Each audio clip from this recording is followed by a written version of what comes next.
المطففین مبارکه سوره چې د قران عظیم شان دریاتیومه سوره ده په مکه معظمه کې را نازله شوې ده شپږ دیرش مبارک آیاتونه لري تلاوت او پښتو ترجمه یې لومړی آیت څخه اوري بسم الله الرحمن الرحیم د الله په نوم چې ډیر زیات مهربان پورا رحم لرونکی دی ويل للمطففين الذين إذا اكتالوا على الناس يستوفون وإذا كالوهم أو وزنوهم يخسرون تباهی ده د کم ورکوونکو د پاره د هغه حال داسې دی چې کله له خلکو نه څه اخلي نو پورا یې اخلي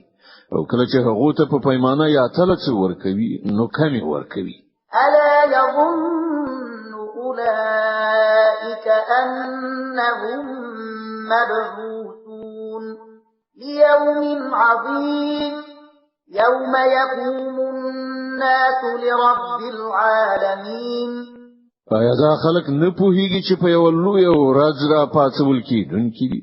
هغه ورځ چې کله ټول خلک د عالمینو د پروردګار په حضور کې ودرېږي كلا إن كتاب الفجار لفي سجين هیڅ کله نه چې دا کافران ګمان کوي ارو مرو د بدکارانو عمل نامې د سجین په دفتر کې وما أدراك ما سجين او ته څه خبرې چې د سجین دفتر څه دی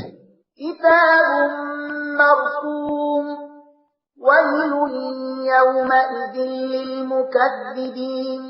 الذين يكذبون بيوم الدين یو کتاب دی لیکل شوی تباهی ده په هغه ورځ د دروغ غنونکو لپاره چې د جزا ورځ دروغ غني وما يكذب به إلا كل معتد أثيم إذا تتلى عليه آياتنا قال أساطير الأولين او هیڅوک د جزا ورځ دروغ نه غني مګر هغه څوک چې له حد تیری کوونکی بد عمل دی هغه ته چې کله زموږ آیاتونه واورول شي نو وای دا خو د پخواني وختونو ویناوي دي كلا بل قال على قلوبهم ما كانوا يكسبون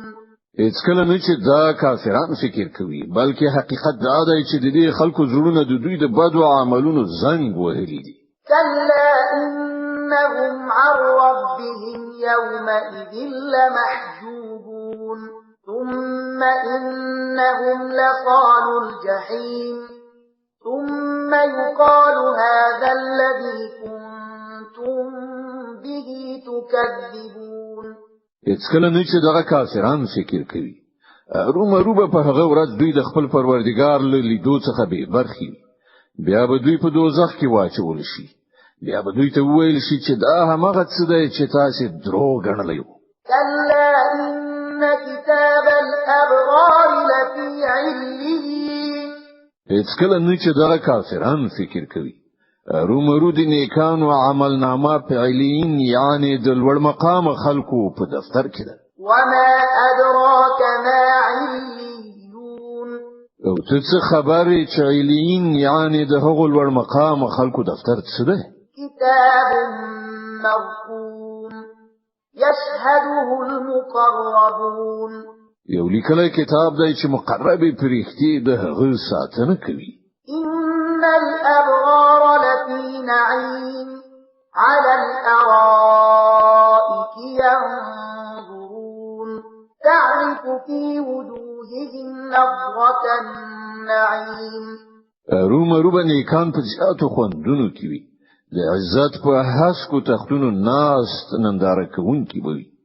د هغو په چیرو کې به تل نعمتونو څخه په ګټه اخیستلو د خوښۍ نښې لیدای شي يسقون من رحيق مختوم ختامه مسك وفي ذلك فليتنافس المتنافسون په هغو به سرپټي خالص شراب څښل کیږي چې د مشکو مهر به پرې لګېدلی وي څوک چې د نورو نه میدان ګټل غواړي د دې شي د ګټلو په مسابقه کې د هڅه وکړي ومزاجه من تسنيم عينا يشرب بها المقربون دې شرابو کې تسنیم ګډوي دا یو چینی ده چې د هغې له اوبو سره مقرب خلق شراب څښي. إن الذين أجرموا كانوا من الذين آمنوا يضحكون وإذا مروا بهم يتغامزون وإذا انقلبوا إلى أهلهم انقلبوا فكهين. مجرمانو په دنیا کې په مؤمنانو باندې ملنډې وهلې چې کله به د هغو ترڅنګ تیرېدل نو د هغوی لوري ته به د تمسخر سترګکونه وهل.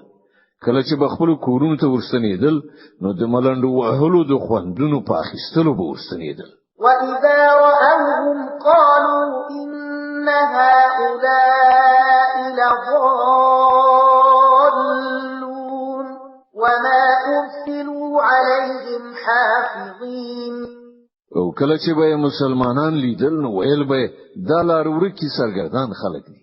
په داسې حال کې چې دوی د هغو څارونکي نو لیږل شوي. فاليوم الذين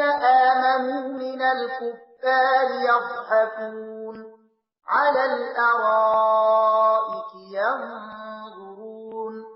نن خو مؤمنان پر کفارو خندا کوي په تختونو ناس د هغو د حالت ننداره کوي. هل ثوب الكفار ما كانوا يفعلون. ورکړه شو کافرانو ته د هغو د حرکتونو جزا چې هغو کول.